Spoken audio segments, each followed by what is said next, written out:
یہ بھی یاد رکھو، لونڈی سے سیکچوئل یا وہ عیسائی یا یہودی ہو، اگر وہ عیسائی نہیں ہے، یہودی نہیں ہے یا مسلمان نہیں ہوئی تو پھر اسے سیکچوئل ریلیشن کی اجازت، کیونکہ جیسے اہل کتاب سے ہی نکاح حلال ہے تو ایسے ہی باندیوں میں بھی ریلیشن صرف اہل کتاب یا مسلمان تھا. جو مجوسی اور آگ کی پوجا کرنے والے ان سے ریلیشن کی اجازت بولو بھائی نہیں. اسلام میں لونڈی کا تصور یہ ہے کہ پہلے زمانے میں جب جنگ ہوتی تھی تو جب دشمن کے مرد قتل ہو جاتے تھے تو اسلام نے عورت کو قتل کرنے سے منع کیا. جو عورتیں گرفتار ہو کے آئی ہیں اب آپ کے پاس یا تو ایک آپشن ہے کہ ان سب کو کیا کر دیں، قتل کر دیں، یا ایک آپشن آپ کے پاس یہ ہے کہ ان کی شادیاں کرا کے باعزت طور پر ان کو کیا بنا دیں، مسلمانوں کی بولو بھائی بیویاں بنا دیں، یا ایک آپشن یہ کہ ان سب کو کیا کر دیں، ایسے ہی چھوڑ دیں، جاؤ بھائی آزاد ہو تم. نہیں یاری بات میرا خیال ہے. اگر ان کو قتل کریں تو یہ عورت پر کیا ہے، زیادتی ہے، ظلم ہے. اسلام نے جنگ میں عورت کو قتل کرنے سے منع کیا. اگر ان کو بیویاں بنائیں تو یہ فطری طور پر کوئی بھی اس کو کے لیے تیار بولو بھائی نہیں ہوگا. کیوں نہیں ہوگا؟ دشمن کی شکست خوردہ عورت کو کبھی بھی کوئی شخص بیوی بنانے کے لیے، بیوی پیرالل ہوتی ہے، آپ کے ہم پلہ ہوتی ہے. اسلام کوئی ایسا حکم نہیں دیتا جو نیچر کے خلاف ہو. آپ نے دشمن کو سے لڑائی کی، وہ آپ کے خون کے پیاسے تھے، ان کی عورتیں بھی مرد بھی، عورتیں بھی تو ان کے ساتھ لڑتی ہیں نا، یا اپنے شوہروں کو، اپنے جو مردوں کو اپریشیٹ کر رہی تھی. آپ نے زور اور طاقت سے اس دشمن کی پر قبضہ کیا. اب ان کی عورتوں کو اتنی عزت ہے کہ اپنی بیوی بنا لیں، یہ عملی طور پر ممکن نہیں ہے. سمجھ میں نہیں آ رہی بات میرا خیال. اور تیسرے آپشن کیا ہے کہ ان کو ایسے ہی آزاد چھوڑ دیا جائے. آزاد چھوڑیں گے تو ان کی کفالت کون کرے گا؟ وہ زنا کو پیشہ بنائیں گی. سمجھ میں نہیں آ رہی. دشمن کی مزید اولاد پیدا کریں گی. تو اسلام نے درمیان کا راستہ دیا کہ نہ تو ان کو اتنا پروٹوکول دو کہ بیوی بناؤ، بنانا چاہو تو اجازت دے دی، لازم قرار. صحابہ میں بہت سے ایسے جنہوں نے ان لونڈیوں کو آزاد کر کے بیوی بنایا. خود نبی صلی اللہ علیہ وسلم کی زوجہ حضرت صفیہ، وہ غلام تھی، باندی تھی، ان کو آزاد کروا کے آپ نے ان سے باقاعدہ نکاح کیا ہے. نہیں یاری بات میں اجازت دے دی کہ بیوی بھی بنا سکتے ہو، لیکن واجب قرار نہیں دیا کیونکہ مینٹلی اس کے لیے کوئی بھی فاتح قوم تیار نہیں ہوتی. تو درمیان کا راستہ دے دیا کہ ان کو باندی بنا دیا جائے. کیا مطلب کہ تمہاری خدمت گزار ہوں گی.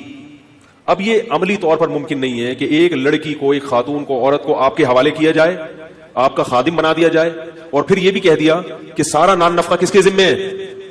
یعنی ریاست نے ان عورتوں کی ذمہ داری اپنے کندھوں پہ ڈالنے کے بجائے مجاہدین پر، ارے بولتے کیوں نہیں، تقسیم کر دی. ریاست اپنے ذمہ اگر ان کا نان نفقہ ڈالتی تو ریاست کو ان سے کوئی فائدہ نہیں تھا. اور ان عورتوں میں بھی تو سیکچوئل ڈیزائرز ہوتی ہیں.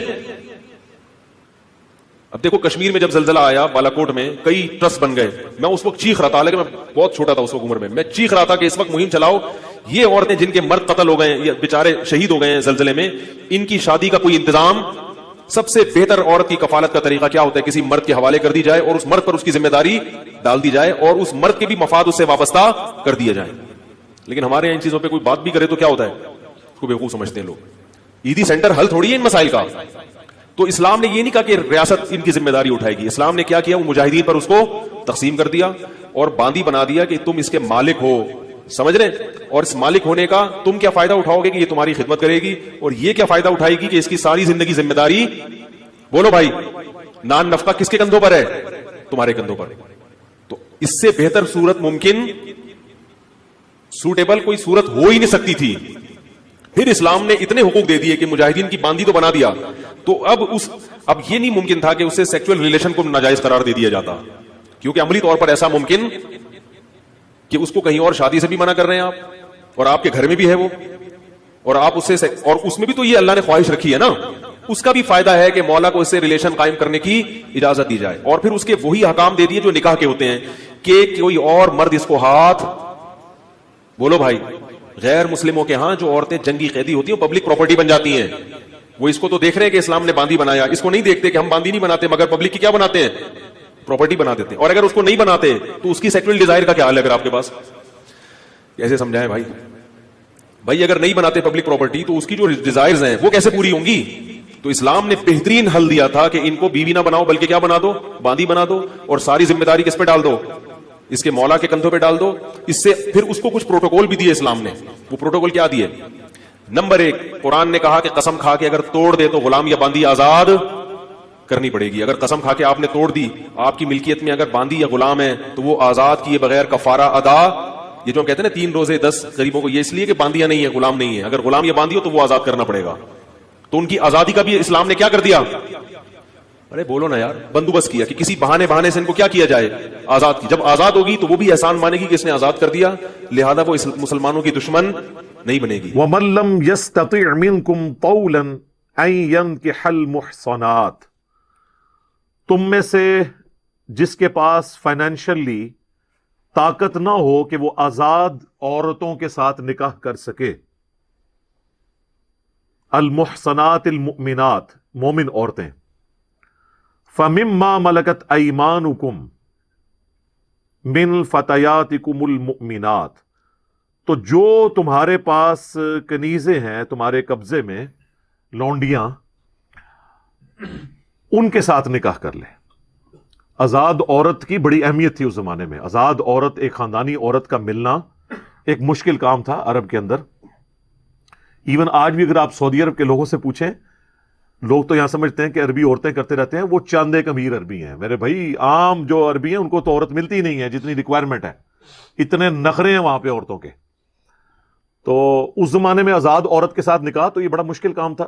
تو اللہ تعالیٰ نے فرمایا کہ جو لونڈیاں، جن کے بارے میں پچھلی دفعہ ذکر کر چکا ہوں، غیر مسلم مردوں کی وہ عورتیں جو میدان جنگ میں لڑنے کے لیے آتی تھیں، وہ عورتیں جو میدان جنگ میں آتی تھی لڑنے کے لیے، تو ظاہر اسلام میں تو آپ عورت اور بچے کو قتل نہیں کر سکتے میدان جنگ میں، تو ان کو پھر غلام بنایا جاتا تھا. جو ایک سسٹم چل رہا تھا، آہستہ آہستہ ڈسکریج ہوا اور وہ ختم ہو گیا.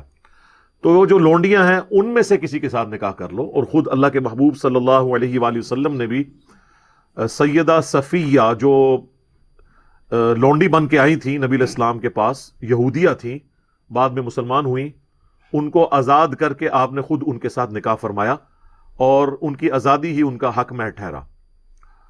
تو جو غریب لوگ ہیں وہ لونڈیوں کے ساتھ نکاح کر سکتے ہیں. اس کے لیے ضروری نہیں کہ وہ لونڈی کو آزاد کریں گے اگر وہ مالک نہیں ہے. مالک ہیں تو ظاہر ہے وہ آزاد بھی کر سکتے ہیں، اور اگر مالک نہیں ہیں تو جن کی وہ لونڈیاں ہیں ان کی اجازت کے ساتھ ان سے نکاح ہو سکتا ہے. لیکن پھر اس نکاح کے بعد اس لونڈی کا جو اوریجنل مالک ہے وہ اس کے ساتھ تعلق نہیں قائم کر سکتا کسی قسم کا. جس طرح کہ اس کی ایک نمائندہ مثال سیدنا عمار ابن یاسر کی جو والدہ تھی سمیہ، اور والد جو تھے یاسر. یہ سمیہ جو ہے وہ ابو جہل کے چچا کی لونڈی تھی. بڑا شریف آدمی تھا. اس کے مرنے کے بعد یہ ابو جہل کے قبضے میں آ گئے یہ لوگ. تو اس کے مالک کی اجازت سے حضرت یاسر نے ان کے ساتھ نکاح کیا. ان سے عمار ابن یاسر پیدا ہوئے، اور یہ دونوں ان کے ماں باپ اسلام کے پہلے شہداء ہیں، کیونکہ بعد میں جب چچا مر گیا تو ابو جہل نے قبضہ کر لیا ان کے اوپر، اور ان کے اوپر ظلم ڈھائے اسلام قبول کرنے کے سبب.